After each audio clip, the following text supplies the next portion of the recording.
Halo sahabat Bara, welcome to Next Level Podcast bersama Bara Coaching.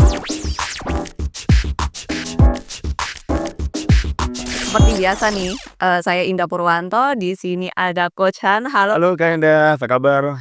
Sahabat Bara, salam next level. Salam Next Level. Semoga sahabat Bara juga kondisinya baik dan Amin, semoga sehat dan sukses selalu. oh, siap siap. Nah, berhubung Coach Han ini kan udah 20 tahun jadi eksekutif coach gitu kayak Saya berasa tua loh kalau udah 20 tahun gitu. Berarti usianya berapa gitu. Tapi ya memang benar sih tapi. senior gitu ya. Nah, jadi kita itu bisa ngulik gitu, semua pengetahuannya Coach Han ini bisa, kita kulik ya seputar bisnis gitu. Ya, tepatnya mungkin saya punya cukup banyak pengalaman. Jadi selama kurang lebih 20 tahun, 19 lebih lah, hampir 20 tahun ini, saya dipercaya di kurang lebih 500 perusahaan, berbagai bidang, berbagai skala, untuk mendampingi sebetulnya itu berpikir bersama para leaders-nya, CEO dan owners-nya, bagaimana mengembangkan bisnis mereka masing-masing. Nah, dari sekian ratus perusahaan itu kan, mungkin ada 1-2 lah yang bisa bermanfaat buat, para pemirsa Next Level Podcast dan sahabat Bara di sini. Harusnya banyak ya. Nah, mumpung udah ada Coach Han nih, saya, mau langsung mulai nih. Ayo, waktunya terbatas nih, ayo. Sahabat Bara ya, nanya-nanya. Coach, katanya kan kalau persaingan bisnis itu makin ke sini makin ketat gitu ya. Yes, pasti. Dan untuk jadi kompetitif itu perlu inovasi yang radikal. Nah, ini mitos atau fakta? Mitos. Nah, gimana tuh? Inovasi itu relatif. Inovasi itu relatif dan bagi seseorang itu inovatif, bagi orang lain itu useless. Bagi orang lain itu biasa-biasa aja, bagi orang lain itu wow. Jadi inovasi itu sangat relatif. Jadi kalau kita mau bilang inovasi radikal atas nama inovasi, itu nggak menyelesaikan masalah. Oke, bisnis itu dasarnya cuma satu, product market fit. Produk Anda dan market punya kecocokan, berjodoh, fit. Begitu produk market fit, mau produknya simple, mau rumit, silakan, tapi fit. Nah, ini menjadikan sesuatu yang orang akan ambil terus dan beli terus. Oke, contoh Kak, kalau saya boleh sebut nama ya. Iya. Boleh nggak boleh saya sebut aja udah gitu ya. Di rumah anak-anak saya lagi seneng nonton podcastnya Kak Fadil Jaidi. Oh iya. Nah, sama Pak Muh nih. Itu ketawa dia. Ini fansnya juga jangan-jangan. Saya tanya, itu kan ngetren banget dan memang banyak orang banget yang suka. Anak saya juga suka, keluarga saya juga suka. Ya salam juga buat Kak Fadil dan Pak Muh ya. Ini saya ambil bagi contoh, mudah-mudahan berkenan. Saya tanya sih, inovasinya di mana sih? Nggak ada inovasinya. Sesuatu yang sangat sederhana, simple, mengalir begitu aja. Dan ya semua orang juga bisa. Oke. Tapi karena product market fit, produknya simple banget, hampir nggak ada inovasi, kameranya pun nggak canggih-canggih amat karena memang sangat spontan dan itu bagus kan. Dan akhirnya meskipun simple, itu inovatif di mata orang tertentu dan orang tertentunya banyak. Gitu. Oke. Nah kan? Di sisi lain saya juga penggemar dari podcast-podcastnya Kak Raymond Chin, Oh iya. Timothy Ronald, Iya. yang memang secara konten itu banyak yang bikin saya, oh ada kayak gini ya, ada kayak gini ya. Nah ini bagi saya memang nggak biasa, nggak orang biasa, nggak semua orang bisa ngomong itu. Iya. Nah, dan tapi bagi orang lain yang udah paham ya mungkin itu hal biasa. Bagi saya kan pengetahuannya terbatas, jadi bagi saya itu wow banget, inovatif banget gitu kan. Dan ini menjadikan bagi orang tertentu membuat menjadi subscribernya yang loyal dan akhirnya menjadikan produk tersebut, podcast tersebut sukses. Nah, tapi intinya 2 contoh yang berbeda banget ini. Yang satu simple banget, yang satu lebih canggih lah kalau boleh dibilang, itu lebih sophisticated. Ketika menemukan market yang fit, dia sukses. Jadi kata kuncinya adalah memahami sebetulnya kekuatanmu apa. Iya. Inovasi itu sebenarnya ya, memahami kekuatanmu apa yang bisa kamu bawa ke pasar, apa yang lagi ada pasarnya, lagi ada duitnya. Iya. Oke, apa kekuatanmu yang bisa dibawa ke pasar dan pasar lagi ada sambutannya.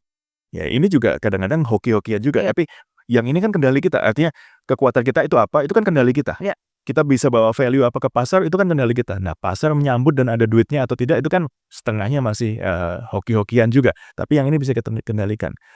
Dan kalau kita kerjakan itu dengan cukup konsisten, maka tidak perlu yang meributkan inovasi atau tidak, tapi continuously menemukan product market fit Iya. sehingga ada willingness to pay, jadi pasar mau membayar. Iya. Itulah sebetulnya inovasi di situ kalau bagi saya loh ya. Oke, kalau dilihat-lihat emang, misal pakai contohnya Coach Han tadi, Iya. dari channel-nya Kak Fadil. Iya. Emang itu simple tapi konsisten ya, Coach, ya? Dan memang kekuatannya kan di situ kan? Heeh. Kekuatannya di spontanitas, kekuatannya di Iya. kehangatan Iya. keluarga dan tidak ada kekuatan yang dipaksakan. Iya. Berarti empati juga Iya. penting. Iya, memahami, Sun Tzu bilang memahami diri sendiri, memahami pasar atau medan perang, itu membuat Anda tidak terkalahkan atau tidak perlu mengkhawatirkan hasil dari pertempuran. Oke. Ya kan? Nice. Nah, tapi kalau kita memaksakan sesuatu, saya nggak bilang bikin sesuatu yang sophisticated itu nggak bagus. Karena kita hidup di dunia AI, di dunia teknologi, membuktikan hal yang canggih itu ya memang ada pasarnya dan memang dibutuhkan. Iya. Tapi kalau memang kita nggak ahli yang canggih-canggih, ya saya nggak ahli yang canggih-canggih. Jadi kalau saya memaksakan jadi misalnya teknisi yang Iya. berinovasi dengan Iya. produk terkini, saya nggak dapat pasar. Tapi mungkin ada kawan-kawan lain yang punya atau perusahaan lain yang punya keunggulan di sana. Nah, memahami keunggulanmu, memahami value yang bisa diberikan kepada pasar, menyelami frustrasi pasar dalam arti mereka butuh solusi apa sih. Nah, inilah ilmu atau aktivitas yang perlu ditingkatkan di perusahaan. Dan ini biasanya saya bawa sama klien-klien saya ini. Gitu loh. Kalian punya apa sih? Pasar butuh apa? Pasar punya frustrasi apa? Punya keluhan apa? Kamu bisa selesaikan di mana? Nah, dengan menemukan ini, inovasi tadi dalam tanda kutip muncul. Kadang inovasi itu muncul dengan sesuatu hal yang sangat baru, nggak pernah kepikiran sebelumnya. Tapi kalau bagi saya, di pengalaman saya, seringnya justru hal yang sudah lama, tapi mungkin kita tinggalkan, mungkin kita lupa, mungkin kita nggak pede, kok kayak gini doang, masa bisa sih Coach? Nah, ternyata setelah kita kemas ulang dan disesuaikan dengan kebutuhan pasar, menjadi breakthrough bagi bisnis tersebut. Oke, nice. Tapi tantangannya biasanya entrepreneur itu FOMO istilahnya. Jadi ngikut tren. Kayak apa yang lagi ngetren itu ya diikutin aja. Soalnya dia ngerasa potensial di situ. Nah, gimana caranya biar kita itu nggak gampang terpengaruh sama tren? Kata kuncinya sebetulnya Kak Indah sebutin tadi, ngikut tren. Berarti kan orang yang jadi pengikut. Kalau hanya mengikut, ya gimana gitu loh.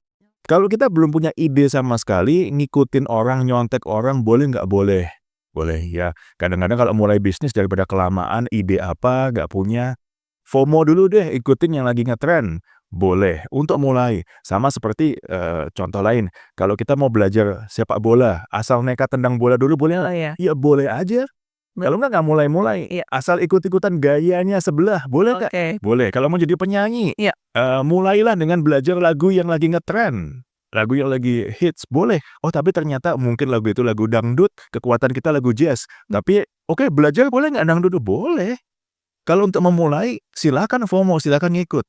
Tapi kan you need to understand, setelah sekian lama berbisnis, kan kamu mesti paham dong, sebetulnya kekuatanmu itu apa.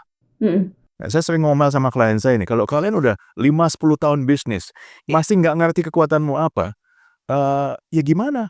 Kan jadi zombie selama ini. Betul. Iya. Nah, gimana kita itu bisa paham, bisa mencapai titik di mana kita itu tahu value dari bisnis kita gitu, Coach? Yes, ya. Jadi ada beberapa, mungkin agak panjang kalau saya jelaskan di sini. Saya juga nggak hafal to be honest, karena memang saya sukanya nyontek gitu. Iya. Tapi saya punya kuesioner yang berisi 17 pertanyaan tentang kita bersama-sama menggali lah. Ya karena Kak Ida nanyanya tiba-tiba saya nggak siap dengan kuesioner itu ya. Tapi intinya nomor 1 saya akan tanyakan sih, sebetulnya what do you think you solve? Oke. What do you think you solve? Value apa yang kamu bawa? Ini pertanyaannya pendek, jawabannya bisa panjang. Saya nggak tanya produkmu apa ya. Ya. Produkmu apa itu saya nggak usah jelasin sama saya, tapi produk itu manfaatnya apa?